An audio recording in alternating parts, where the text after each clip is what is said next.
ਹੋਰ ਵੀ ਨਿਤਾ ਪ੍ਰਤੀ ਵਾਲੇ ਸਾਡੇ ਕੰਮ ਨੇ, ਕੋਈ ਖੇਤੀ ਦਾ ਕਰਦਾ, ਕੋਈ ਦੁਕਾਨ ਦਾ ਕਰਦਾ। ਇਹ ਸਾਰੇ ਜਿਹੜੇ ਨੇ ਨਾ, ਇਹ ਕਰਮ ਨੇ। ਅਸੀਂ ਕਿਰਿਆ ਕਰਦੇ ਹਾਂ, ਇਹਨਾਂ ਤੋਂ ਕੁਝ ਨਾ ਕੁਝ ਸਾਨੂੰ ਪ੍ਰਾਪਤ ਹੁੰਦਾ ਹੈ। ਸਾਡੇ ਨਿੱਤ ਦੇ ਕਰਮ ਨੇ। ਦੂਜਾ ਕਰਮ ਹੈ ਨਿਮਿਤ। ਜਿਵੇਂ ਸਾਹਿਬਜ਼ਾਦਿਆਂ ਦੇ ਨਿਮਿਤ ਅਸੀਂ ਸਹਿਜ ਪਾਠ ਜਾਂ ਅਖੰਡ ਪਾਠ ਕਰਵਾਏ। ਧੰਨ ਗੁਰੂ 10ਵੇਂ ਪਾਤਸ਼ਾਹ ਦਾ 9 ਤਰੀਕ ਨੂੰ ਅਵਤਾਰ ਪੂਰਬ ਆ ਰਿਹਾ ਹੈ। ਸੰਗਤਾਂ ਦੁਆਰਾ ਉਦੋਂ ਸ੍ਰੀ ਅਖੰਡ ਪਾਠ ਸਾਹਿਬ ਕਰਵਾਏ ਜਾਣਗੇ ਥਾਂ ਥਾਂ 'ਤੇ, ਹਰ ਗੁਰੂ ਘਰਾਂ ਦੇ ਵਿੱਚ। ਇਹ ਨਿਮਿਤ ਹੋ ਗਿਆ ਗੁਰੂ ਮਹਾਰਾਜ ਜੀ ਦੇ ਅਵਤਾਰ। ਤੀਜਾ ਹੈ ਕਾਮਿਆ। ਅਸੀਂ ਕਾਮਨਾ ਕੀਤੀ ਸਾਡਾ ਇਹ ਕਾਰਜ ਰਾਸ ਹੋ ਜੇ, ਤੇ ਉਸ ਦੇ ਨਿਮਿਤ ਅਖੰਡ ਪਾਠ ਕਰਵਾਇਆ ਜਾਂ ਕੋਈ ਸੁਖਮਨੀ ਸਾਹਿਬ ਦਾ ਪਾਠ ਕਰਾਇਆ। ਇਹ ਕਾਮਿਆ ਹੋ ਗਿਆ, ਜਿਹਦੇ ਨਾਲ ਕਾਮਨਾ ਸਾਡੀ ਪੂਰੀ ਹੋਵੇ। ਅਸੀਂ ਬਿਮਾਰਾਂ, ਪਾਠ ਸ਼ੁਰੂ ਕਰ ਲਿਆ, ਗੁਰੂ ਨੇ ਤੰਦਰੁਸਤੀ ਦੇ ਦਿੱਤੀ, ਇਹ ਕਾਮਿਆ ਕਰਮ ਹੈ। ਅਸੀਂ ਬਾਣੀ ਪੜ੍ਹੀ, ਉਹਦੇ ਤੋਂ ਸਾਨੂੰ ਕਰਮ ਪ੍ਰਾਪਤ ਹੋਇਆ, ਸਰੀਰ ਦੀ ਤੰਦਰੁਸਤੀ। ਚੌਥਾ ਹੁੰਦਾ ਪਸ਼ਚਾਤਾਪ। ਕੋਈ ਗੁਨਾਹ ਹੋ ਗਿਆ, ਉਹਦੇ 'ਤੇ ਪਛਤਾਵਾ ਕਰਨਾ। ਪਛਤਾਵਾ ਕਰਦਿਆਂ ਹੋਇਆਂ ਨੇ ਵੀ ਮੈਨੂੰ ਰੱਬ ਮਿਲ ਜੇ। ਇਹ ਨਿਖਿੱਧ ਕਰਮ ਹੈ। ਇਹ ਕਰਮ ਹੈ ਜਿਹੜਾ, ਇਹ ਨਿਖਿੱਧ ਕਰਮ ਹੈ। ਇਸ ਤੋਂ ਨਾ ਤਾਂ ਕਿਸੇ ਦਾ ਭਲਾ ਹੈ ਤੇ ਨਾ ਹੀ ਨੁਕਸਾਨ ਹੈ। ਨੁਕਸਾਨ ਵੀ ਕਿਸੇ ਦਾ ਕੋਈ ਨਹੀਂ, ਭਲਾ ਵੀ ਕਿਸੇ ਦਾ ਨਹੀਂ ਹੋ ਰਿਹਾ। ਸੋ ਇਹ ਕਰਮ ਹੈ ਜਿਹੜਾ, ਇਹ ਮਨੁੱਖ ਕਿਰਿਆ ਦੁਆਰਾ ਕਰਦਾ ਹੈ। ਹੁਣ ਮੇਰੇ ਤੇ ਗੱਲ ਲੈ ਆਓ, ਜਿਹੜੀ ਮੈਂ ਗੱਲ ਸਮਝਾਉਣੀ ਚਾਹੁੰਦਾ। ਇਹ ਜੋ ਮੈਂ ਇੱਥੇ ਸੇਵਾ ਕਰ ਰਿਹਾ, ਇਹ ਸੇਵਾ ਮੈਂ ਨਹੀਂ ਕਰ ਰਿਹਾ, ਇਹ ਮੇਰੇ ਤੋਂ ਗੁਰੂ ਕਰਵਾ ਰਿਹਾ ਹੈ। ਗੁਰੂ ਨੇ ਮੈਨੂੰ ਚੁਣਿਆ ਹੈ, ਭਾਈ ਇਹ ਸੇਵਾ ਤੂੰ ਕਰਨੀ ਹੈ। ਇੱਥੇ ਸੇਵਾ ਕਰਦਾ ਹੋਇਆ ਮੈਂ ਆਪਣੇ ਕਰਮ ਕਿਸ ਤਰ੍ਹਾਂ ਦੇ ਬਣਾਉਣੇ ਨੇ, ਉਹ ਮੇਰੇ ਤੇ ਨਿਰਭਰ ਕਰਦਾ ਹੈ। ਇੱਥੇ ਜਿਹੜੀ ਸੇਵਾ ਮੈਨੂੰ ਮਿਲੀ ਹੈ ਨਾ, ਉਹ ਗੁਰੂ ਦੇ ਵੱਲੋਂ ਮਿਲੀ ਹੈ। ਉਹ ਸੇਵਾ ਦੇ ਲਈ ਮੈਨੂੰ ਗੁਰੂ ਨੇ ਚੁਣਿਆ ਵੀ ਤੂੰ ਆਹ ਸੇਵਾ ਕਰਨੀ ਹੈ। ਇਹਨੂੰ ਅਸੀਂ ਸਰਪੰਚ ਬਣਾ ਦਿੱਤਾ ਹੈ। ਹੁਣ ਪਿੰਡ ਵਾਲਿਆਂ ਨੇ ਉਹਨੂੰ ਚੁਣ ਲਿਆ, ਸਰਪੰਚ ਬਣ ਗਿਆ। ਉਹ ਸਰਪੰਚ ਬਣ ਕੇ ਕਰਦਾ ਕੀ ਹੈ? ਜੇ ਉਹ ਮਾੜੇ ਕੰਮ ਕਰਦਾ ਹੈ ਤੇ ਫਿਰ ਉਹ ਹੀ ਆਖਣਗੇ, ਯਾਰ ਤੈਨੂੰ ਅਸੀਂ ਸਰਪੰਚ ਬਣਾਇਆ ਸੀ, ਚੰਗਾ ਕੀਤਾ ਸੀ, ਪਰ ਤੂੰ ਤਾਂ ਸਾਡੇ ਹੀ ਉਲਟੀ ਹੋ ਗਈ ਹੈ, ਤੂੰ ਤਾਂ ਲੱਗ ਗਈ ਹੈ, ਭਲਾ ਤਾਂ ਕੀ ਕਰਨਾ ਸੀ। ਹੁਣ ਇਹ ਮਾੜਾ ਕਰਮ ਹੋ ਗਿਆ। ਉਸੇ ਤਰ੍ਹਾਂ ਗੁਰੂ ਨੇ ਮੈਨੂੰ ਚੁਣਿਆ ਇੱਥੇ ਕਥਾ ਦੀ ਸੇਵਾ ਵਾਸਤੇ, ਤੇ ਮੈਂ ਇੱਥੇ ਕਰਦਾ ਕੀ ਹਾਂ, ਉਹ ਮੇਰੇ ਕਰਮ ਬਣ ਰਹੇ ਨੇ। ਕਿਤੇ ਇਹ ਨਾ ਹੋਵੇ ਵੀ ਅਖੀਰ ਸਮੇਂ ਗੁਰੂ ਵਿਚਾਰਾ ਜਿਹੜਾ, ਮਾਫ ਕਰਨਾ, ਗੁਰੂ ਦੇ ਲਈ ਵਿਚਾਰਾ ਸ਼ਬਦ ਜਿਹੜਾ ਹੈ ਇਹ ਨਹੀਂ ਵਰਤਿਆ ਜਾਣਾ ਚਾਹੀਦਾ, ਗਲਤੀ ਹੋ ਗਈ ਹੈ। ਗੁਰੂ ਆਪ ਦਿੱਤਾ ਵੀ ਮੈਂ ਨਾ ਬੁਝਾਉਣ ਵਾਲਿਆਂ 'ਚ ਤੇ ਨਾ ਹੀ ਲਾਉਣ ਵਾਲਿਆਂ 'ਚ, ਮੈਂ ਤਾਂ ਉਸ ਗਿਣਤੀ ਦੇ ਵਿੱਚ ਖੜੇ ਹੋਣਾ ਹੈ ਜਿਹੜੇ ਬੁਝਾਉਣ ਵਾਲੇ ਨੇ। ਜਿਹੜੀ ਗਿਣਤੀ 'ਚ ਬੁਝਾਉਣ ਵਾਲੇ ਖੜੇ ਹੋਣਗੇ ਨਾ, ਮੈਂ ਉਸ ਗਿਣਤੀ 'ਚ ਖੜੇ ਹੋਣਾ ਹੈ। ਤੇ 10ਵੇਂ ਪਾਤਸ਼ਾਹ ਦੇ ਸਾਹਿਬਜ਼ਾਦਿਆਂ ਨੂੰ ਜਦੋਂ ਸੂਬੇ ਸਰਹੰਦ ਦੀ ਕਚਹਿਰੀ ਦੇ ਵਿੱਚ ਨੀਹਾਂ ਦੇ ਵਿੱਚ ਚੁਣਨ ਦਾ ਫਤਵਾ ਮਿਲ ਗਿਆ ਸੀ, ਤੇ ਮਲੇਰਕੋਟ ਵਾਲੇ ਰਾਜੇ ਤੋਂ ਹੋਰ ਤਾਂ ਕੋਈ ਨਾਰਾ ਮਾਰ ਦਿੱਤਾ ਸੀ, ਹਾਂ ਦਾ ਨਾਰਾ ਮਾਰਿਆ ਸੀ ਵੀ ਨਹੀਂ, ਇਹ ਨਹੀਂ ਹੋਣਾ ਚਾਹੀਦਾ। ਤੇ ਉਹਨੂੰ ਇਸ ਕਿਰਿਆ ਦਾ ਵੇਖੋ ਕਿੱਡਾ ਵੱਡਾ ਕਰਮ ਪ੍ਰਾਪਤ ਹੋ ਗਿਆ। ਮੇਰੇ ਖਿਆਲ ਗੱਲ ਦੀ ਸਮਝ ਆ ਗਈ। ਨਹੀਂ ਆਈ ਤੇ ਮੈਂ ਥੋੜ੍ਹਾ ਜਿਹਾ ਹੋਰ ਸਮਝਾ ਦਿੰਦਾ। ਆਹ ਬੱਚੇ ਨੇ, ਅੱਜ ਤੋਂ ਪਹਿਲਾਂ ਜਿੰਨੇ ਵੀ ਬੱਚੇ ਆਏ ਨੇ ਨਾ, ਮੈਂ ਉਹਨਾਂ ਦੇ ਨਾਲ ਖੜਾ ਨਹੀਂ ਸੀ ਹੁੰਦਾ, ਸਟੈਂਡ ਨਹੀਂ ਸੀ ਲੈਂਦਾ। ਆ ਜਾਂਦੇ, ਬਾਬਾ ਜੀ ਰੱਖ ਲੈਂਦੇ, ਚਲੇ ਜਾਣਾ। ਤੂੰ ਇੱਥੇ ਨਾ ਹਾਂ ਦਾ ਨਾਰਾ ਜ਼ਰੂਰ ਮਾਰ, ਰਹਿਣ ਜਾਂ ਨਾ ਰਹਿਣ, ਰੱਖੇ ਜਾਣ ਜਾਂ ਨਾ ਰੱਖੇ ਜਾਣ, ਇੱਕ ਹਾਂ ਦਾ ਨਾਰਾ ਜ਼ਰੂਰ ਮਾਰ ਦਿਆ ਕਰ ਵੀ ਇਹ ਬੱਚੇ ਜਿਹੜੇ ਨੇ ਇੱਥੇ ਰਹਿਣੇ ਚਾਹੀਦੇ ਨੇ ਤੇ ਪੜ੍ਹਨੇ ਚਾਹੀਦੇ ਨੇ। ਕਿਉਂਕਿ ਦੇ ਬੁੱਟੇ ਤਾਂ ਇਤਕੀ ਥੋੜ੍ਹਾ ਜਿਹਾ ਮੈਂ ਸਟੈਂਡ ਲਿਆਏ, ਨਗਰ ਵਾਸੀਆਂ ਦੀ ਸੰਯੋਗ ਲਿਆਏ, ਕਈ ਪਤਵਤੇ ਸੱਜਣਾ ਦਾ। ਉਹਨਾਂ ਨੂੰ ਆਖਿਆ ਸੀ ਵੀ ਆਪਾਂ ਕਿਵੇਂ ਨਾ ਕਿਵੇਂ ਕਰਕੇ ਨਾ ਯਤਨ, ਇਹ ਬੱਚੇ ਨੇ ਜਿਹੜੇ, ਇਹਨਾਂ ਨੂੰ ਸੰਭਾਲੀਏ ਤੇ ਰੱਖੀਏ। ਸੋ ਇਹ ਕਰਮ ਬਣ ਰਿਹਾ ਹੈ। ਜੇ ਕਿਤੇ ਮੇਰੇ ਸਾਹਮਣੇ ਉਹ ਲਿਖਤ ਆ ਜਾਏ ਨਾ ਵੀ ਜਿਹੜੇ ਬੂਟੇ ਪੱਟਣ ਵਾਲੇ ਨੇ ਤੇ ਜਿਹੜੇ ਲਾਉਣ ਵਾਲੇ ਨੇ, ਤੇ ਅੱਜ ਤੋਂ ਪਹਿਲਾਂ ਮੇਰਾ ਨਾਂ ਉਹਨਾਂ ਦੇ ਵਿੱਚ ਸਭ ਤੋਂ ਉੱਤੇ ਹੋਏਗਾ ਜਿਹੜੇ ਬੂਟੇ ਪੱਟਣ ਵਾਲੇ ਨੇ। ਧਾਰਨ ਕੀ ਕੀਤਾ ਹੈ? ਜੇ ਤਾਂ ਮੈਂ ਇਹ ਧਾਰਨ ਕਰਨਾ ਕੀਤਾ ਹੋਇਆ ਵੀ ਜੋ ਕੁਝ ਵੀ ਇੱਥੇ ਹੈ ਮੈਂ ਇਕੱਠਾ ਕਰਕੇ ਵਲੇਟ ਕੇ ਆਪਣੇ ਘਰੇ ਲੈ ਜਾਵਾਂ, ਤੇ ਫਿਰ ਭਾਈ ਇਹ ਵੀ ਤੁਸੀਂ ਜਾਣਦੇ ਹੋ ਇਹਦਾ ਫਲ ਕੀ ਹੋਏਗਾ। ਤੇ ਜੇ ਮੈਂ ਇਹ ਧਾਰਨ ਕੀਤਾ ਵੀ ਇਹ ਗੁਰੂ ਕਾ ਘਰ ਹੈ ਭਾਈ, ਇੱਥੇ ਸੰਗਤਾਂ ਦਾ ਸਾਰਾ ਕੁਝ ਤੇ ਉਹ ਸੰਗਤਾਂ ਦੇ ਵਿੱਚ ਹੀ ਹੋਣਾ ਚਾਹੀਦਾ ਹੈ, ਤੇ ਫਿਰ ਉਹਦਾ ਫਲ ਵੀ ਆਪਾਂ ਨੂੰ ਪਤਾ ਹੈ। ਇਹਦਾ ਅਰਥ ਹੈ ਧਰਮ ਧਾਰਨ ਕਰਨਾ। ਤੇ ਤੀਸਰਾ ਸ਼ਬਦ ਆਇਆ ਹੈ ਪਾਖੰਡ। ਪਖੰਡ ਹੋਏ ਵਿਖਾਵਾ ਕੁਝ ਹੋਰ ਹੋਵੇ ਤੇ ਅੰਦਰੋਂ ਕਰਦਾ ਕੁਝ ਹੋਰ ਹੋਵੇ, ਉਹਨੂੰ ਪਖੰਡ ਆਖੇ। ਜਿਵੇਂ ਮੈਂ ਬਾਹਰ ਚੌਂਕੜਾ ਮਾਰ ਕੇ ਬਹਿ ਜਾਵਾਂ, ਅੱਖਾਂ ਬੰਦ ਕਰ ਲਵਾਂ, ਚੌਂਕੜਾ ਮਾਰ ਕੇ ਬੈਠ ਗਿਆ, ਅੱਖਾਂ ਬੰਦ ਕਰ ਲਈਆਂ, ਦਾ ਲਾਹਾ ਪ੍ਰਾਪਤ ਨਹੀਂ ਹੋ ਰਿਹਾ, ਉਹ ਨਖਿੱਧ ਕਰਮ ਹੈ। ਅਸੀਂ ਬੜੀ ਮਿਹਨਤ ਕੀਤੀ, ਕਿਰਿਆ ਬੜੀ ਕੀਤੀ ਹੈ, ਪਰ ਉਹਦੇ ਤੋਂ ਪ੍ਰਾਪਤ ਨਹੀਂ ਹੋਇਆ ਕੁਝ ਵੀ, ਉਹ ਫਿਰ ਕਰਮ ਹੈ ਜਿਹੜਾ ਉਹ ਨਖਿੱਧ ਕਰਮ ਹੋ ਗਿਆ। ਤੇ ਧਰਮ ਅਸੀਂ ਧਾਰਨ ਕੀ ਕੀਤਾ? ਸਾਡੇ ਅੰਦਰ ਅਸੀਂ ਧਾਰਿਆ ਹੋਇਆ ਕੀ ਹੈ? ਅਸੀਂ ਆਪਣੇ ਅੰਦਰ ਧਾਰਿਆ ਹੋਇਆ ਕੀ ਹੈ? ਅੰਦਰ ਸਚਾਈ ਨੂੰ ਧਾਰਿਆ ਜਾਂ ਬੁਰਾਈ ਨੂੰ ਧਾਰਿਆ ਹੈ, ਉਸ ਨੂੰ ਧਰਮ ਆਖਿਆ ਜਾਂਦਾ ਹੈ। ਧਰਮ ਦਾ ਅਰਥ ਹੈ ਧਾਰਨ ਕਰਨਾ। ਕਾਹਨ ਸਿੰਘ ਨਾਭੇ ਵਾਲਾ ਹੋਇਆ, ਇਹਨੇ ਮਹਾਨ ਕੋਸ਼ ਗ੍ਰੰਥ ਲਿਖਿਆ। ਜੇ ਨਾ ਅਰਥਾਂ ਤੇ ਕਿਤੇ ਸ਼ੱਕ ਹੋਵੇ ਨਾ ਤੇ ਇਹਨੂੰ ਖੋਲ ਲਿਆ ਕਰੋ। ਅੱਜ ਕੱਲ ਤਾਂ YouTube ਤੇ ਬਹੁਤ ਕੁਝ ਮਿਲ ਜਾਂਦਾ ਹੈ। ਧਰਮ ਦਾ ਅਰਥ ਹੈ ਧਾਰਨ ਕਰਨਾ। ਅਸੀਂ ਆਪਣੇ ਅੰਦਰ ਧਾਰਨ ਕੀ ਕੀਤਾ ਹੋਇਆ ਹੈ। ਤੇ ਪਖੰਡ ਨਿਰਵਾਣ ਕੀਰਤਨ ਗਾਵੋ ਕਰਤੇ ਕਾ, ਨਿਮਕ ਸਿਮਰਤ ਜਿਤ ਛੂਟੈ। ਹੁਣ ਧੰਨ ਗੁਰੂ ਜੀ ਰਹਿਮਤ ਕਰਦੇ ਨੇ, ਫਿਰ ਛੁੱਟਿਆ ਕਿਵੇਂ ਜਾਵੇ? ਛੁੱਟਿਆ ਕਿਵੇਂ ਜਾਵੇ? ਨਿਰਵਾਣ ਕੀਰਤਨ ਗਾਵੋ ਕਰਤੇ ਕਾ। ਨਿਰਵਾਣ, ਨਿਰਵਾਣ ਦੇ ਵੀ ਕਈ ਅਰਥ ਨੇ। ਇੱਕ ਨਿਰਵਾਣ ਪਦਵੀ ਹੁੰਦੀ ਹੈ ਗੁਰਮੁਖਾਂ ਦੇ ਅੰਦਰ। ਜਦੋਂ ਇਹ ਅਵਸਥਾ ਬਣ ਜਾਂਦੀ ਹੈ ਨਾ ਤੇ ਇਹਨੂੰ ਨਿਰਵਾਣ ਪਦਵੀ ਆਖਿਆ ਜਾਂਦਾ ਹੈ। ਭਾਵ ਇਸ ਨੂੰ ਬਾਣ ਦਾ ਅਰਥ ਹੈ ਬਾਣੀ, ਤੇ ਨਿਰ ਦਾ ਅਰਥ ਹੁੰਦਾ ਨਹੀਂ। ਜਿਵੇਂ ਨਿਰਵੈਰ, ਵੈਰ ਤੋਂ ਰਹਿਤ, ਨਿਰਭਉ, ਡਰ ਤੋਂ ਰਹਿਤ, ਉਵੇਂ ਨਿਰਵਾਣ, ਜਿਹਨੂੰ ਬੋਲ ਕੇ ਨਹੀਂ ਦੱਸਿਆ ਜਾ ਸਕਦਾ।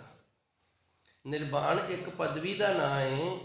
ਨਿਰਵਾਣ ਉਹ ਪਦਵੀ ਹੈ ਜਿਹੜੀ ਗੁਰਮੁਖਾਂ ਦੇ ਅੰਦਰ ਅਵਸਥਾ ਬਣ ਜਾਂਦੀ ਹੈ ਤੇ ਇਹਨੂੰ ਬੋਲ ਕੇ ਨਹੀਂ ਦੱਸਿਆ ਜਾ ਸਕਦਾ। ਕੀਰਤਨ ਦਾ ਅਰਥ ਹੈ ਜਸ। ਨਿਰਵਾਣ ਮਿਲਾਵਟ ਨਹੀਂ ਕਰਨੀ। ਇਹ ਤਿੰਨ ਦੀ, ਨਾ ਕਰਮ ਦੀ, ਨਾ ਧਰਮ ਦੀ, ਤੇ ਨਾ ਹੀ ਪਖੰਡ ਦੀ। ਨਿਮਕ ਸਿਮਰਤ ਛੂਟੇ, ਜ਼ਿਆਦਾ ਲੰਮਾ ਵੀ ਨਹੀਂ ਕਰਨਾ। ਨਿਮਕ ਥੋੜ੍ਹੇ ਜਿਹੇ ਨਾਲ ਹੀ ਸਾਡਾ ਖਹਿੜਾ ਛੁੱਟ ਜਾਣਾ, ਸਾਡਾ ਭਲਾ ਹੋ ਜਾਣਾ। ਸੋ ਧੰਨ ਗੁਰੂ ਜੀ ਰਹਿਮਤ ਕਰਦੇ ਨੇ। ਕਰਮ ਧਰਮ ਪਾਖੰਡ ਜੋ ਦਿਸੈ ਭਾਈ, ਇਹ ਜਿਹੜੀਆਂ ਤਿੰਨ ਬੁਰਾਈਆਂ ਨੇ ਜਿਹੜੇ ਪ੍ਰਾਣੀ ਦੇ ਅੰਦਰ ਜਮਾਂ ਨੂੰ ਦਿਸ ਪੈਂਦਾ ਹੈ। ਤਿੰਨ ਜਮ ਜਗਾਤੀ ਲੂਟੇ। ਜਮ ਜਿਹੜੇ ਨੇ ਨਾ ਇਹ ਫਿਰ ਜਗਾਤੀ ਲਾ ਕੇ ਉਹਨੂੰ ਲੁੱਟ ਲੈਂਦੇ ਨੇ। ਜਗਾਤੀ ਦਾ ਅਰਥ ਹੁੰਦਾ ਨਾਕਾ ਲਾ ਲੈਣਾ। ਜਮਾਂ ਨੇ ਨਾਕਾ ਲਾ ਲੈਣਾ। ਜਦੋਂ ਰੂਹ ਜਾਣ ਲੱਗੀ ਬਈ ਖੜ ਜਾ ਹੁਣ, ਇਹ ਨਾਕਾ ਲਾ ਕੇ ਆਪਾਂ ਜਾਂਦੇ ਹਾਂ ਨਾ, ਕਈ ਵਾਰੀ ਰੋਡ ਜਿਹੜੇ ਨੇ ਸੁੰਨੇ ਹੁੰਦੇ ਨੇ ਤੇ ਅੱਗੇ ਚਾਰ ਜਣਿਆਂ ਨੇ ਨਾਕਾ ਲਾਇਆ ਹੁੰਦਾ, ਖੜੇ ਹੁੰਦੇ ਨੇ, ਤੇ ਜਦੋਂ ਕੋਈ ਲੰਘਦਾ ਨਾ ਮੋਟਰਸਾਈਕਲ ਵਾਲਾ ਜਾਂ ਫਿਰ ਉਹ ਕੀ ਕਰਦੇ ਨੇ, ਉਹਨਾਂ ਨੇ ਇੱਕ ਪਾਸੇ ਨਾ ਕਿੱਕਰ ਦੇ ਨਾਲ ਕਿਸੇ ਰੁੱਖ ਦੇ ਨਾਲ ਰੱਸਾ ਬੰਨਿਆ ਹੁੰਦਾ ਹੈ, ਤੇ ਦੂਜੇ ਪਾਸੇ ਜਿਹੜਾ ਰੱਸਾ ਹੈ ਨਾ ਉਹ ਆਪਣੇ ਹੱਥ ਦੇ ਵਿੱਚ ਫੜਿਆ ਹੁੰਦਾ ਹੈ। ਉਹ ਰੱਸਾ ਜਿਹੜਾ ਉਹ ਸੜਕ ਤੇ ਡਿੱਗਿਆ ਰਹਿੰਦਾ, ਦੂਰੋਂ ਮੋਟਰਸਾਈਕਲ ਤੇ ਆਉਂਦੇ ਨੂੰ ਦਿਸਦਾ ਨਹੀਂ, ਤੇ ਜਦੋਂ ਅਗਲਾ ਨੇੜੇ ਆਉਂਦਾ ਫਿਰ ਜਿਹੜੇ ਪਾਸੋਂ ਹੱਥ 'ਚ ਫੜਿਆ ਹੁੰਦਾ ਉਧਰੋਂ ਦੱਬ ਕੇ ਖਿੱਚ ਦਿੰਦੇ ਨੇ ਤੇ ਉਹ ਰੱਸੇ ਦੇ ਵਿੱਚ ਉਲਝ ਕੇ ਡਿੱਗ ਪੈਂਦਾ, ਫਿਰ ਉਹਨੂੰ ਲੁੱਟ ਲੈਂਦੇ ਨੇ। ਇਹਨੂੰ ਕਹਿੰਦੇ ਨੇ ਨਾਕਾ ਲਾਇਆ। ਤੇ ਆ ਪੁਲਿਸ ਵਾਲੇ ਵੀ ਨਾਕਾ ਲਾਉਂਦੇ ਨੇ ਨਾ ਸਾਡੀਆਂ ਗੱਡੀਆਂ। ਜਮ ਜਗਾਤੀ ਲੂਟੇ, ਜਿਹੜੇ ਜਮਾਂ ਦੇ ਲਾਏ ਹੋਏ ਨਾਕੇ ਨੇ ਨਾ ਅੱਗੇ, ਜਾਂ ਜਮਾਂ ਨੇ ਅੱਗੇ ਨਾਕੇ ਲਾ ਲਾ ਕੇ ਫਿਰ ਲੁੱਟਣਾ ਹੈ। ਕਰਮ ਧਰਮ ਪਾਖੰਡ ਜੋ ਦੀਸੇ, ਤੇ ਲੁੱਟਣਾ ਕੀ ਹੈ? ਜਿਹੜਾ ਥੋੜਾ ਬਹੁਤ ਪੁੰਨ ਧਰਮ ਹੋਇਆ ਨਾ, ਇਸ ਤਰ੍ਹਾਂ ਸੇਵਾ ਕਰਦੇ ਆ, ਹੈ ਮਿਲਾਵਟ, ਪਰ ਉਹਦੇ 'ਚ ਜਿਹੜਾ ਥੋੜਾ ਬਹੁਤ ਸਾਡੇ ਕੋਲ ਬਚ ਰਿਹਾ ਹੈ ਨਾ, ਜਿਹਦੇ ਨਾਲ ਅੱਗੇ ਸਾਡਾ ਭਲਾ ਹੋਣਾ ਸੀ, ਉਹ ਵੀ ਇਹਨਾਂ ਨੇ ਲੁੱਟ ਲੈਣਾ ਤੇ ਬਿਲਕੁਲ ਸਖਣੇ ਕਰਕੇ ਅੱਗੇ ਜਾਣਾ ਹੈ। ਸਖਣੇ ਕਰਕੇ ਅੱਗੇ ਇਹਨਾਂ ਨੇ ਤੋਂ ਉਸ ਅਕਾਲ ਪੁਰਖ ਵਾਹਿਗੁਰੂ ਦਾ ਜਸ ਗਾਇਨ ਕਰਨਾ ਕਰੀਏ। ਤੇ ਇਸ ਤਰ੍ਹਾਂ ਬਿਨਾਂ ਮੈਲ ਤੋਂ ਜਦੋਂ ਅਸੀਂ ਵਾਹਿਗੁਰੂ ਦਾ ਜਸ ਗਾਇਨ ਕਰਦੇ ਹਾਂ ਤੇ ਫਿਰ ਭਾਈ ਉਸ ਪਰਮਾਤਮਾ ਦਾ ਨਾਮ ਸਿਮਰਨ ਜਸ ਗਾਇਨ ਕਰਦਿਆਂ ਹੋਇਆਂ ਅਸੀਂ ਇਹਨਾਂ ਜਮਾਂ ਦੇ ਨਾਕਿਆਂ ਤੋਂ ਬਚ ਜਾਂਦੇ ਹਾਂ ਜੀ। ਸੰਤੋ ਸਾਗਰ ਪਾਰ ਉਤਰਿਆ। ਅੱਗੇ ਧੰਨ ਗੁਰੂ ਜੀ ਰਹਿਮਤ ਕਰਦੇ ਨੇ, ਹੇ ਗੁਰਮੁਖ ਪਿਆਰਿਓ, ਵੇਖੋ ਭਾਵੇਂ ਅਸੀਂ ਮਾੜੇ ਆ ਭਾਵੇਂ ਚੰਗੇ ਆ ਨਾ, ਧੰਨ ਗੁਰੂ ਅਰਜਨ ਦੇਵ ਜੀ ਸੱਚੇ ਸਤਿਗੁਰ ਨੇ ਫਿਰ ਵੀ ਸਾਨੂੰ ਸੰਤ ਹੀ ਆਖਿਆ। ਸੰਤੋ ਸਾਗਰ ਪਾਰ ਉਤਰੀਏ। ਹੁਣ ਜਿਹੜਾ ਸੰਤ ਹੋ ਗਿਆ ਉਹਨੂੰ ਤਾਂ ਕੁਝ ਆਖਣ ਦੀ ਲੋੜ ਹੀ ਨਹੀਂ, ਉਹਨੂੰ ਇਹ ਸੰਸਾਰ ਸਾਗਰ ਹੈ ਨਾ ਜਿਹੜਾ, ਇਹਦੇ ਤੋਂ ਪਾਰ ਉਤਰਨਾ ਕਰੀਏ ਜੀ। ਜੇ ਕੋ ਬਚਨ ਕਮਾਵੇ ਸੰਤਨ ਕਾ, ਸੋ ਗੁਰ ਪ੍ਰਸਾਦੀ ਤਰਿਆ। ਧੰਨ ਗੁਰੂ ਜੀ ਰਹਿਮਤ ਕਰਦੇ ਨੇ, ਧੰਨ ਗੁਰਬਾਣੀ ਸੰਤ ਸਰੂਪ ਹੈ। ਜੇ ਕੋ ਗੁਰਬਾਣੀ ਦੇ ਵਚਨਾਂ ਨੂੰ ਕਮਾ ਲੈਂਦਾ ਹੈ, ਜੇ ਕੋ ਬਚਨ ਕਮਾਵੇ ਸੰਤਨ ਕਾ, ਬਚਨ ਜੋ ਧੰਨ ਗੁਰਬਾਣੀ ਬਚਨ ਕਰ ਰਹੀ ਹੈ ਨਾ, ਜਾਂ ਜੋ ਸੰਤ ਮਹਾਂਪੁਰਸ਼ ਬਚਨ ਕਰਦੇ ਨੇ, ਜੇ ਅਸੀਂ ਉਹਨਾਂ ਨੂੰ ਕਮਾ ਲਈਏ, ਸੋ ਗੁਰ ਪ੍ਰਸਾਦੀ ਤਰੀਏ, ਫਿਰ ਉਹਦੇ ਤੇ ਗੁਰੂ ਦੀ ਕਿਰਪਾ ਹੋਏਗੀ। ਗੁਰੂ ਦੀ ਕਿਰਪਾ ਰਹਿਮਤ ਦੇ ਨਾਲ ਉਹ ਇਸ ਸੰਸਾਰ ਤੋਂ ਤਰ ਜਾਏਗਾ। ਸੰਤ ਹੋ ਸਾਗਰ ਪਾਰ ਉਤਰੀਏ। ਧੰਨ ਗੁਰੂ ਜੀ ਨੇ ਕਿਰਪਾ ਕੀਤੀ, ਸਾਨੂੰ ਆਖਿਆ, ਹੇ ਸਤ ਸੰਗੀ ਗੁਰਮੁਖ ਪਿਆਰਿਓ, ਇਸ ਸੰਸਾਰ ਸਾਗਰ ਤੋਂ ਅਸੀਂ ਪਾਰ ਉਤਰ ਜਾਈਏ। ਤੇ ਪਾਰ ਕਿਵੇਂ ਉਤਰੇ? ਜੇ ਕੋ ਬਚਨ ਕਮਾਵੇ ਸੰਤਨ ਕਾ, ਜਿਹੜਾ ਗੁਰਬਾਣੀ ਸਾਨੂੰ ਸੰਤਾਂ ਮਹਾਂਪੁਰਸ਼ਾਂ ਨੇ ਜੋ ਸਾਨੂੰ ਗਿਆਨ ਦਿੱਤਾ ਹੈ, ਇਹਨਾਂ ਬਚਨਾਂ ਨੂੰ ਜੇ ਅਸੀਂ ਕਮਾ ਲੈਂਦੇ ਆ ਨਾ, ਤੇ ਫਿਰ ਭਾਈ ਇਸ ਸੰਸਾਰ ਸਾਗਰ ਤੋਂ ਗੁਰ ਪ੍ਰਸਾਦੀ, ਫਿਰ ਹੀ ਗੁਰੂ ਦੀ ਕਿਰਪਾ ਹੋਏਗੀ। ਜੇ ਗੁਰੂ ਦੇ ਬਚਨ ਨੂੰ ਕਮਾਇਆ ਨਹੀਂ, ਫਿਰ ਕਰਮ ਕਿਰਿਆ ਤਾਂ ਕੀਤੀ ਹੈ। ਮੰਨ ਲਓ ਮੈਂ ਪਾਠ ਕਰ ਰਿਹਾ, ਇਹ ਘਰ ਦੇ ਅੰਦਰ ਕੋਟ ਤੀਰਥ ਮੱਜਣ ਦਾ ਅਰਥ ਹੁੰਦਾ ਹੈ ਤੀਰਥਾਂ ਤੇ ਜਾ ਕੇ ਇਸ਼ਨਾਨ ਕਰਨਾ, ਕਿਸੇ ਪਰਬਤ ਤੇ, ਉਹਨੂੰ ਮੱਜਣ ਆਖਦੇ ਨੇ। ਤੇ ਦੂਜਾ ਜਦੋਂ ਅਸੀਂ ਆਮ ਇਸ਼ਨਾਨ ਕਰਦੇ ਹਾਂ ਉਹਦਾ ਨਾਮ ਇਸ਼ਨਾਨ ਹੈ, ਤੇ ਜਦੋਂ ਕੇਸ਼ੀ ਇਸ਼ਨਾਨ ਕਰਦੇ ਆ ਨਾ ਉਸ ਨੂੰ ਵੀ ਮੱਜਣ ਆਖਿਆ ਜਾਂਦਾ ਹੈ। ਕੋਟ ਤੀਰਥ ਮੱਜਣ ਇਸ਼ਨਾਨਾ, ਕਰੋੜਾਂ ਉੱਤੇ ਜਾ ਕੇ ਅਸੀਂ ਕੇਸ਼ੀ ਇਸ਼ਨਾਨ ਵੀ ਉੱਥੇ ਕਰ ਲੈਂਦੇ ਆ। ਇਸ ਕਲ ਮੈਂ ਮੈਲ ਭਰੀਜੇ, ਪਰ ਉਹ ਵਿਚਾਰੇ ਤੀਰਥ ਨੇ ਜਿਹੜੇ, ਉਹ ਵੀ ਇਸ ਕਲਯੁਗ ਦੇ ਵਿੱਚ ਮੈਲ ਦੇ ਨਾਲ ਹੀ ਭਰੇ ਹੋਏ ਨੇ। ਧੰਨ ਗੁਰਬਾਣੀ ਦੇ ਅੰਦਰ ਫਰਮਾਨ ਆਉਂਦਾ ਨਾ, ਥਾਂ ਨਸ਼ਟ ਜਗ ਭ੍ਰਸ਼ਟ ਹੋਏ, ਡੂਬਤਾ ਇਵ ਜਗ। ਗੁਰੂ ਨਾਨਕ ਦੇਵ ਜੀ ਨੂੰ ਬਾਬਾ ਮਰਦਾਨਾ ਜੀ ਨੇ ਸਵਾਲ ਕੀਤਾ ਸੀ, ਧੰਨ ਗੁਰੂ ਜੀ, ਹੇ ਗੁਰੂ ਨਾਨਕ ਸੱਚੇ ਸਤਿਗੁਰ ਜੀ, ਹੁਣ ਤਾਂ ਤੁਹਾਡੀ ਕਿਰਪਾ ਹੋ ਗਈ ਏ, ਤੁਸੀਂ ਬੜੀਆਂ ਥਾਵੇਂ ਥਾਂ ਨਸ਼ਟ, ਜਿਹੜੇ ਪਵਿੱਤਰ ਥਾਨ ਨੇ ਉਹਨਾਂ ਨੂੰ ਥਾਂ ਨਸ਼ਟ ਆਖਿਆ ਜਾਂਦਾ, ਜਗ ਭ੍ਰਸ਼ਟ, ਉਹ ਨਾ ਭ੍ਰਸ਼ਟ ਹੋ ਜਾਣਗੇ। ਥਾਂ ਨਹੀਂ ਭ੍ਰਸ਼ਟ ਹੋਣਗੇ, ਉੱਥੇ ਭ੍ਰਸ਼ਟ ਲੋਕੀ ਆ ਜਾਣਗੇ। ਜਿਹੜੇ ਸਾਡੇ ਵਰਗੇ ਪਵਿੱਤਰ ਅਸਥਾਨਾਂ ਤੇ ਰਹਿਣ ਵਾਲੇ ਨੇ ਨਾ, ਉਹ ਭ੍ਰਸ਼ਟੇ ਜਾਣਗੇ, ਉਹ ਭ੍ਰਸ਼ਟ ਹੋ ਜਾਣਗੇ। ਉਹ ਜਦੋਂ ਭ੍ਰਸ਼ਟ ਹੋ ਜਾਣਗੇ ਤੇ ਫਿਰ ਲੋਕਾਂ ਦੀ ਜਿਹੜੀ ਸ਼ਰਧਾ ਉਹ ਘਟ ਜਾਏਗੀ। ਲੋਕਾਂ ਦੀ ਸ਼ਰਧਾ ਹੈ ਨਾ ਅੰਦਰ ਦੀ, ਉਹ ਖਤਮ ਹੋ ਜਾਏਗੀ। ਕਿਉਂਕਿ ਅਸੀਂ ਦੂਜੇ ਨੂੰ ਵੇਖ ਕੇ ਜਦੋਂ ਕਿਸੇ ਪਾਵਨ ਸਥਾਨ ਤੇ ਜਾਂਦੇ ਆ ਤੇ ਸਾਡੇ ਅੰਦਰ ਬੜੀ ਸ਼ਰਧਾ ਹੁੰਦੀ ਏ, ਸ਼ਰਧਾ ਨੂੰ ਭਾਗ ਲੱਗਦੇ ਨੇ। ਜਦੋਂ ਅਸੀਂ ਵੇਖ ਲਈਏ ਵੀ ਇੱਥੇ ਵੀ ਆ ਕੁਝ ਹੋਈ ਜਾਂਦਾ, ਤੇ ਫਿਰ ਸ਼ਰਧਾ ਤਾਂ ਘਟ ਗਈ ਨਾ ਸਾਡੇ ਅੰਦਰ ਦੀ। ਇਹ ਗੱਲ ਗੁਰੂ ਨਾਨਕ ਦੇਵ ਜੀ ਨੇ ਦੱਸੀ ਏ। ਹੁਣ ਗੁਰੂ ਮਹਾਰਾਜ ਜੀ ਧੰਨ ਗੁਰੂ ਅਰਜਨ ਦੇਵ ਜੀ ਵੀ ਵੇਖੋ ਦੱਸ ਰਹੇ ਨੇ, ਕੋਟ ਤੀਰਥ ਮੱਜਨ ਇਸ਼ਨਾਨਾ, ਕਰੋੜਾਂ ਤੀਰਥ ਨੇ, ਤੇ ਉਹਨਾਂ ਤੇ ਜਾ ਕੇ ਪੁਰਬ ਤੇ ਵੀ ਬਸਿਮਰਤ ਸਭ ਸਾਸਤ, ਇਨ ਪੜਿਆ ਮੁਕਤ ਨਾ ਹੋਈ। ਹੁਣ ਧੰਨ ਗੁਰੂ ਜੀ ਇੱਥੇ ਕਿਰਪਾ ਕਰਦੇ ਨੇ, ਕਿਤੇ ਸਾਡੇ ਅੰਦਰ ਇਹ ਖਿਆਲ ਨਾ ਹੋਵੇ ਵੀ ਅਸੀਂ ਤਾਂ ਭਈ ਵੇਦ ਚਾਰ ਨੇ, ਸ਼ਾਮ ਰਿਗ ਯੁਜਰ ਤੇ ਅਥਰਬਣ। ਇਸੇ ਤਰ੍ਹਾਂ ਕਤੇਬ ਦਾ ਅਰਥ ਹੁੰਦਾ ਕਿਤਾਬਚਾ, ਜਿਹੜੀ ਆਮ ਹੁੰਦੀ ਉਹਨੂੰ ਅਸੀਂ ਕਿਤਾਬ ਕਹਿੰਦੇ ਆ, ਜਿੰਦੇ ਵਿੱਚ ਪਵਿੱਤਰਤਾਈ ਜਾਂ ਆਕਾਰ ਵੱਡਾ ਹੋ ਜਾਂਦਾ, ਉਹਨੂੰ ਫਿਰ ਕਿਤਾਬਚਾ ਆਖਿਆ ਜਾਂਦਾ। ਇਹਨਾਂ ਦੇ ਚਾਰ ਕਿਤਾਬ ਦੇ ਨੇ, ਕੁਰਾਨ, ਤਰੋਤ, ਤੇ ਇਸ ਤਰ੍ਹਾਂ ਇਹਨਾਂ ਦੇ ਚਾਰ ਨੇ ਕਤੇਬ। ਇਹ ਮੁਸਲਮਾਨਾਂ ਦੇ ਚਾਰ ਨੇ, ਤੇ ਵੇਦ ਨੇ ਜਿਹੜੇ, ਵੇਦ ਦਾ ਅਰਥ ਹੁੰਦਾ ਹੈ ਗਿਆਨ। ਇਹਨਾਂ ਦੇ ਚਾਰ ਗ੍ਰੰਥ ਨੇ ਜਿਨ੍ਹਾਂ ਤੋਂ ਗਿਆਨ ਮਿਲਦਾ। ਸਿਮਰਤ, ਇਹਨਾਂ ਦੀ ਗਿਣਤੀ 27 ਹੈ। ਸਭ ਸਾਸਤ ਨੇ ਜਿਹੜੇ, ਉਹਨਾਂ ਦੀ ਗਿਣਤੀ ਜਿਹੜੀ ਹੈ ਉਹ 6 ਹੈ। ਹੁਣ ਇਹ ਸਾਰੇ ਧਾਰਮਿਕ ਗ੍ਰੰਥ ਆ ਗਏ ਨੇ। ਇਨ ਪੜ੍ਹਿਆ ਮੁਕਤ ਨਾ ਹੋਈ, ਇਹਨਾਂ ਨੂੰ ਪੜ੍ਹਨ ਦੇ ਨਾਲ ਵੀ ਮੁਕਤੀ ਨਹੀਂ ਮਿਲਦੀ। ਕਿਉਂ ਨਹੀਂ ਮਿਲਦੀ? ਧੰਨ ਗੁਰੂ ਜੀ ਨੇ ਪਹਿਲੂ ਸਾਨੂੰ ਦੱਸ ਦਿੱਤਾ, ਕਰਮ ਧਰਮ ਪਾਖੰਡ ਜੋ ਦਿਸੇ। ਏਕ ਅੱਖਰ ਜੋ ਗੁਰਮੁਖ ਜਾਪੈ, ਤਿਸ ਕੇ ਨਿਰਮਲ ਸੋਈ। ਅੱਖਰ ਦਾ ਅਰਥ ਹੁੰਦਾ ਗਿਆਨ। ਏਕ ਅੱਖਰ, ਇੱਕ ਗਿਆਨ ਨੂੰ ਲੈ ਕੇ ਜਿਹੜਾ ਗੁਰਮੁਖ ਬਣ ਕੇ ਉਸ ਹਰੀ ਅਕਾਲ ਪੁਰਖ ਵਾਹਿਗੁਰੂ ਦੇ ਨਾਮ ਨੂੰ ਜਪਦਾ ਹੈ, ਤਿਸ ਕੀ ਨਿਰਮਲ ਸੋਈ। ਉਹਦੀ ਸੋਈ ਜਿਹੜੀ ਹੈ ਨਾ, ਸੋਈ ਦਾ ਅਰਥ ਹੁੰਦਾ ਵਡਿਆਈ। ਉਸ ਦੀ ਵਡਿਆਈ ਹੈ ਫਿਰ ਜਿਹੜੀ ਉਹ ਪਵਿੱਤਰ ਹੈ। ਸਾਡੀ ਕਈ ਵਾਰੀ ਨਾ ਵਡਿਆਈ ਤਾਂ ਹੁੰਦੀ ਹੈ, ਪਰ ਉਹ ਵਡਿਆਈ ਪਵਿੱਤਰ ਨਹੀਂ ਹੁੰਦੀ। ਸਾਡੀ ਹੈ ਨਾ ਜਿਹੜੀ, ਉਹ ਵਡਿਆਈ ਹੁੰਦੀ ਹੈ, ਪਰ ਉਹ ਵਡਿਆਈ ਪਵਿੱਤਰ ਨਹੀਂ ਹੁੰਦੀ। ਕਿਉਂ? ਉਸ ਵਡਿਆਈ ਨੇ ਕਈ ਜਿਹੜੇ ਸਾਡੇ ਗੁਨਾਹ ਨੇ ਨਾ ਉਹ ਲੁਕੋ ਰੱਖੇ ਹੁੰਦੇ ਨੇ ਅੰਦਰ, ਜਿਨ੍ਹਾਂ ਦਾ ਲੋਕਾਂ ਨੂੰ ਪਤਾ ਹੀ ਨਹੀਂ ਹੁੰਦਾ। ਜੇ ਕਿਸੇ ਇੱਕ ਅੱਧੇ ਨੂੰ ਪਤਾ ਹੁੰਦਾ ਨਾ ਤੇ ਉਹ ਫਿਰ ਦੂਜਿਆਂ ਤੋਂ ਡਰਦਾ ਚੁੱਪ ਕਰ ਜਾਂਦਾ ਵੀ ਜੇ ਮੈਂ ਇਕੱਲਾ ਵਾਂ ਤੇ ਇਹ ਸਾਰੇ ਜਾਣੇ ਨੇ, ਇਹ ਸਾਰੇ ਦੀ ਵਡਿਆਈ ਕਰਨ ਵਾਲੇ ਨੇ, ਮੈਂ ਇੱਕ ਬੁਰਿਆਈ ਕਰਨ ਵਾਲਾ ਤੇ ਭਾਈ ਇਹ ਵਡਿਆਈ ਕਰਨ ਵਾਲੇ ਤਾਂ ਮੈਨੂੰ ਕੁੱਟ ਦੇਣਗੇ। ਇਹ ਹੁਣ ਵਡਿਆਈ ਪਵਿੱਤਰ ਨਹੀਂ ਜੇ ਹੈਗੀ।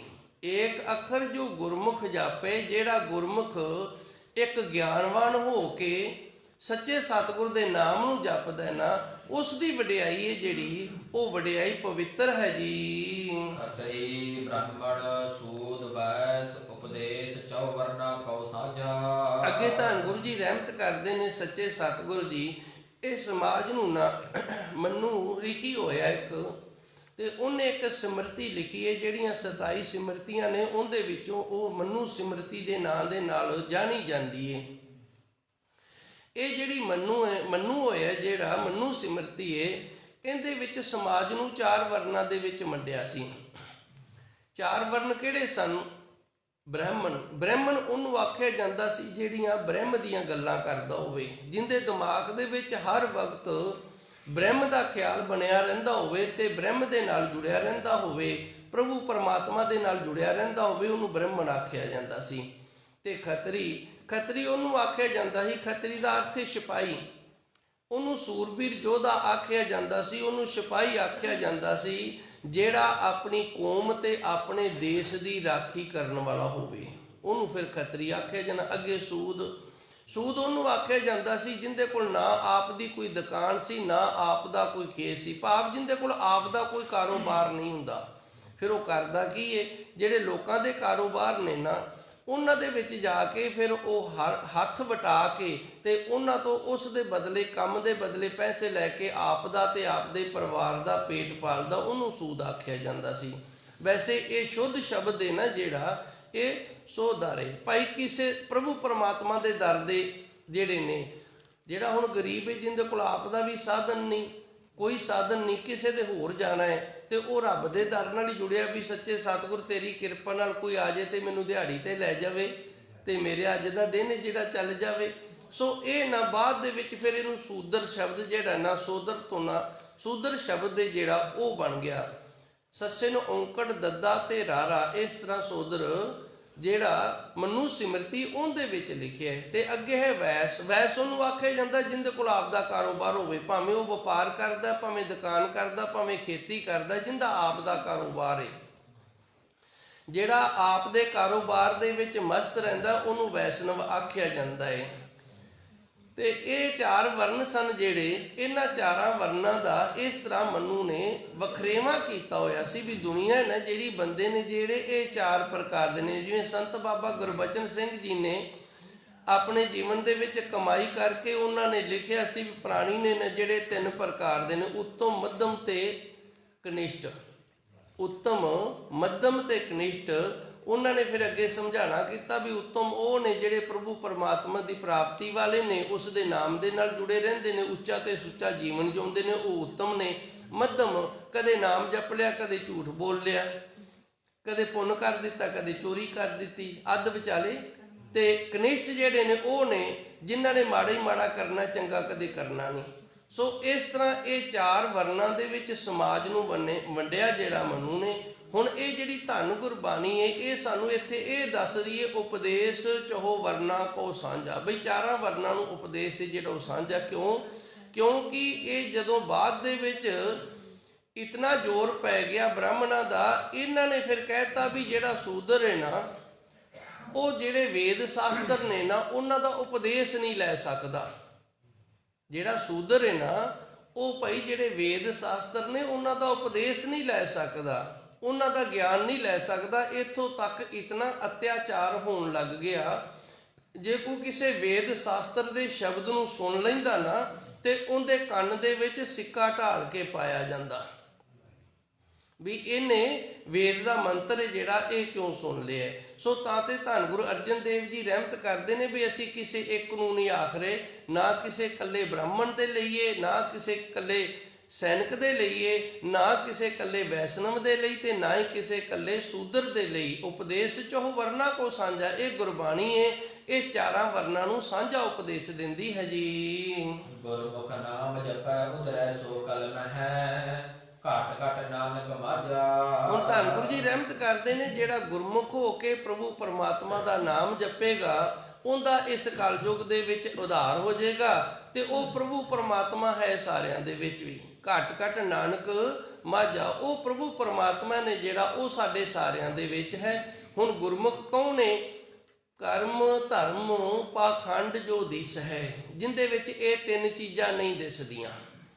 ਜਿੰਦੇ ਕਰਮ ਮਾੜੇ ਨਹੀਂ, ਜਿਨੇ ਅੰਦਰ ਧਾਰਨ ਜੋ ਕੀਤਾ ਹੈ ਉਹ, ਜਾਨੀ ਇਸ ਤਰ੍ਹਾਂ ਕਹਿ ਲਓ ਜਿੰਦੀ ਅੰਦਰ ਦੀ ਨੀਅਤ ਖੋਟੀ ਨਹੀਂ, ਜਿਸ ਦੀ ਅੰਦਰ ਦੀ ਨੀਅਤ ਖੋਟੀ ਨਹੀਂ, ਜਿਨੇ ਅੰਦਰ ਸਚਾਈ ਨੂੰ ਧਾਰਨ ਕੀਤਾ ਹੈ। ਜਿੰਦੇ ਅੰਦਰ ਨੀਅਤ ਖੋਟੀ ਹੈ, ਜਿਨੇ ਅੰਦਰ ਬੁਰਾਈ ਨੂੰ ਧਾਰਨ ਕੀਤਾ ਹੈ। ਕਰਮ ਧਰਮ ਪਾਖੰਡ ਜੋ ਦਿਸ ਹੈ, ਜਿਨ੍ਹਾਂ ਦੇ ਵਿੱਚ ਇਹ ਚੀਜ਼ਾਂ ਨਹੀਂ ਦਿਸਦੀਆਂ ਨਾ, ਗੁਰਮੁਖ ਉਹ ਹੈ, ਦੂਜਾ ਗੁਰਮੁਖ ਨਹੀਂ ਹੈਗਾ। ਕੱਲਾ ਬਾਣਾ ਪਾਣ ਦੇ ਨਾਲ ਵੀ ਗੁਰਮੁਖ ਨਹੀਂ ਬਣਦਾ। ਮੈਂ ਇਹ ਵੀ ਕਹਿ ਸਕਦਾ, ਕੱਲੀ ਬਾਣੀ ਪੜ੍ਹਨ ਦੇ ਨਾਲ ਵੀ ਗੁਰਮੁਖ ਨਹੀਂ ਜੇ ਬਣਿਆ ਜਾਂਦਾ, ਕੱਲੀ ਸੇਵਾ ਕਰਨ ਦੇ ਨਾਲ ਵੀ ਗੁਰਮੁਖ ਨਹੀਂ ਬਣਿਆ ਜਾਂਦਾ, ਜਦੋਂ ਤੱਕ ਅਸੀਂ ਅੰਦਰ ਦੀ ਨੀਅਤ ਨੂੰ ਸਾਫ਼ ਨਹੀਂ ਕਰਦੇ।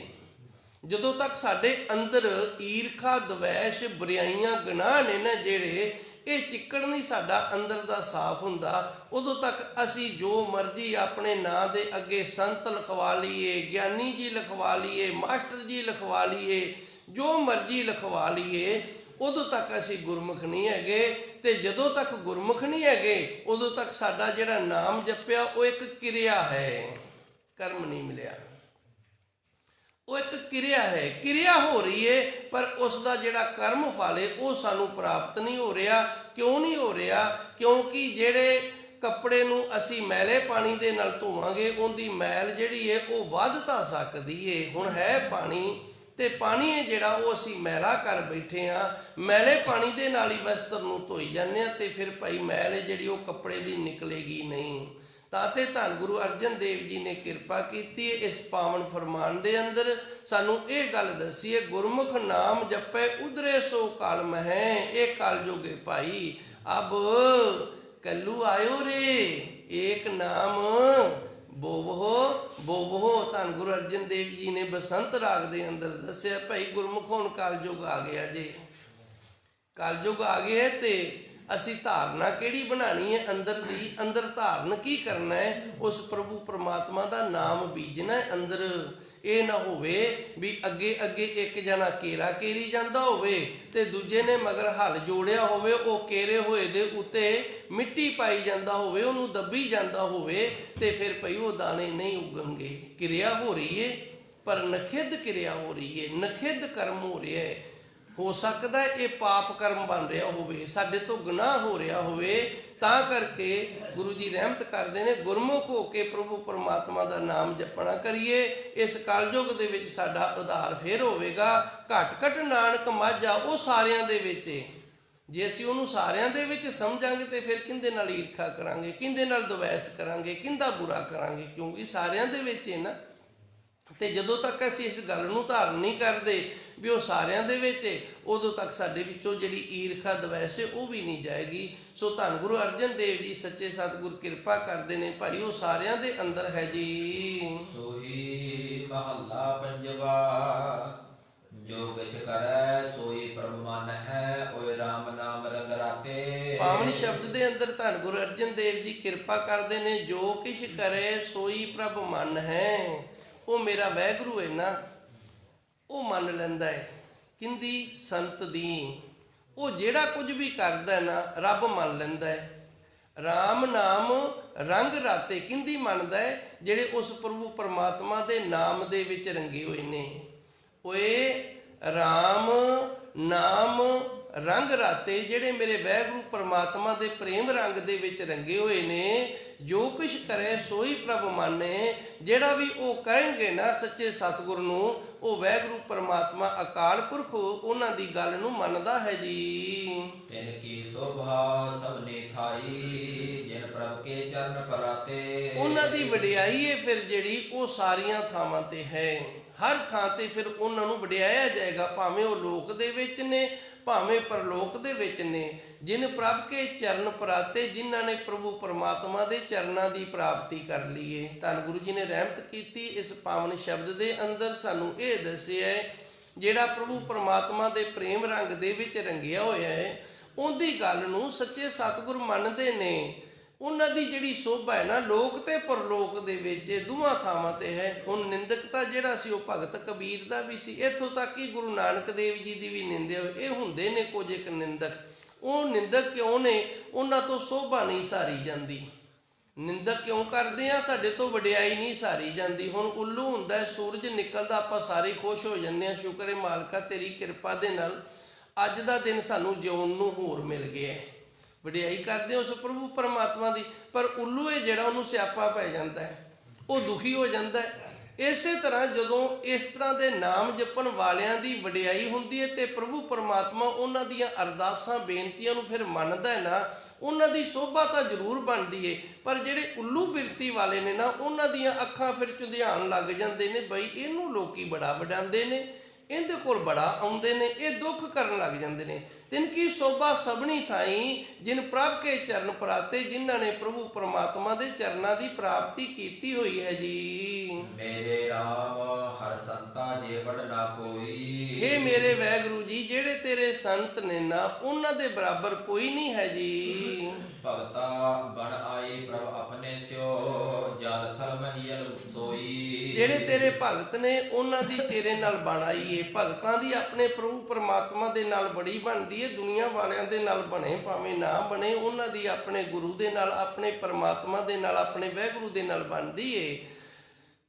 ਜੋ ਜਲ ਥਲ ਮਹੀਲ ਸੋਈ, ਜੋ ਜਲ ਤੇ ਥਲ ਤੇ ਪਲਾਟ ਦੇ ਵਿੱਚ ਪ੍ਰਭੂ ਪਰਮਾਤਮਾ ਕਿਹਦੇ ਨਾਲ ਬਣਦੀ ਏ? ਕਿਹੜੇ ਰੱਬ ਨਾਲ ਬਣਦੀ ਏ? ਜਿਹੜਾ ਹਰ ਥਾਂ ਤੇ ਵਿਆਪਕ ਏ। ਧੰਨ ਗੁਰੂ ਜੀ ਨੇ ਰਹਿਮਤ ਕੀਤੀ ਏ, ਭਗਤਾ ਬਣ ਆਈ ਪ੍ਰਭ ਆਪਣੇ ਸਿਓ। ਜਿਹੜੇ ਭਗਤ ਨੇ ਉਹਨਾਂ ਦੀ ਆਪਣੇ ਪ੍ਰਭੂ ਪਰਮਾਤਮਾ ਵਾਹਿਗੁਰੂ ਦੇ ਨਾਲ ਬਣਦੀ ਏ। ਜਲ ਥਲ ਮਹੀਲ ਸੋਈ, ਕਿਹੜੇ ਵਾਹਿਗੁਰੂ ਨਾਲ ਬਣਦੀ ਏ? ਜਿਹੜਾ ਹਰ ਥਾਂ ਤੇ ਵਿਆਪਕ ਹੈ। ਇਤਨੀ ਕੁ ਸੇਵਾ ਸੰਗਤ ਨੇ ਪ੍ਰਵਾਨ ਕਰ ਲੈਣੀ। ਸੱਚੇ ਸਤਿਗੁਰ ਕਿਰਪਾ ਕਰ, ਰਹਿਮਤ ਕਰਨ।